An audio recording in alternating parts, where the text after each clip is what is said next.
Le petit Jésus vint au monde dans le salon d'une belle villa de la banlieue chic de Bethléem, au pied d'un sapin, car son père Joseph dirigeait une PME menuiserie et ramenait du travail à la maison. Pour payer moins de foncier, Joseph avait déclaré aux impôts que la villa était en fait une étable. En matière de fiscalité, Joseph avait opté pour l'exode. 9 mois plus tôt, sa femme, Marie, avait reçu la visite du facteur Gabriel, beau brun barbu.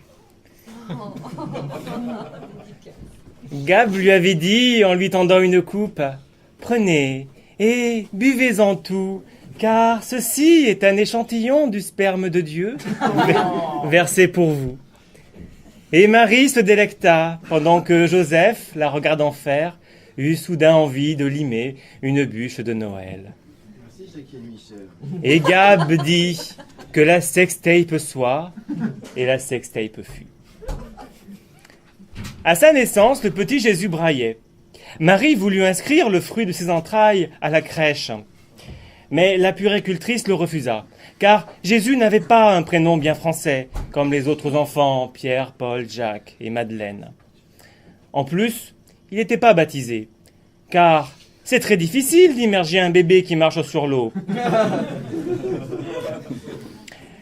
Marie s'aperçut bien vite que son enfant n'était pas comme les autres. Quand elle prenait le petit Jésus dans ses bras, il faisait des trucs chelous avec ses doigts, il avait l'esprit ailleurs, comme s'il avait une auréole autour de lui qui le coupait du monde. Inquiète, Marie amena le petit Jésus chez le psychiatre juif du coin, le docteur Sigmund Lévy Asperger. Il lui fit passer les tests de QI, et l'honorable docteur affirma « Madame, votre fils a un très haut potentiel intellectuel, c'est certain. Malheureusement, il est autiste. En outre, il a des tocs. Comme il n'a jamais péché, il est toujours le premier à jeter des pierres sur les femmes adultères. Est-ce que l'autisme, ça se guérit ?» demanda la maman. « Non, aucune résurrection n'est possible, » dit le psychiatre qui avait aussi inventé le lapsus. Au début, Marie fut dans le déni. Elle eut beaucoup de mal à admettre que son enfant était différent. Pourtant, il fallut se rendre à l'évidence. Quand il allait à la mer, le petit Jésus ne faisait pas de pâté sur la plage immaculée. Plage sur laquelle il n'y avait pas encore de tête d'otage farcie à la mode de Daesh, de sauter de kamikazes palestiniens aux rognons de petits civils, ni de tartare de petite Thaïlande sur son lit de coquillage. Le petit Jésus se murait dans son monde, seul sur le sable, les pieds sur l'eau. Son rêve était trop beau.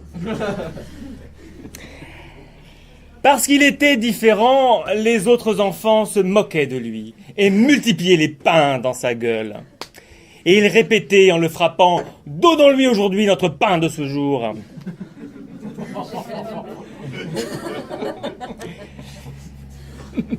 Devenu adolescent, le petit Jésus fit l'objet d'une fiche S par les services de renseignement de Judée pour apologie du martyr.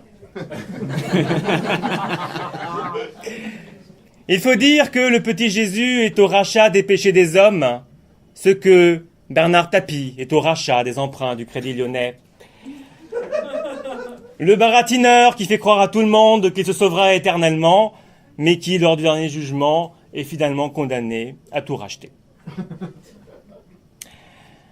Le petit Jésus voulut être célèbre. Alors, il se lança dans le stand-up. Mais, comme il était autiste, ses sketchs ne faisaient rire que lui. Aussi, sa mère l'inscrivit dans une école spécialisée en humour pour autistes. École appelée le Printemps du Rire. Là-bas, il rencontra Pierre-Henri, un autre enfant différent qui avait fait sa première communion à Notre-Dame du Saint-Échantillon. Pour faire une punchline, le petit Jésus dit à PH « Tu es Pierre-Henri, et sur cette Pierre-Henri, je bâtirai mon église. » Mais en vérité, PH répondit « Jésus, c'est naze, arrête !» Et il fut appelé Jésus de Nazareth.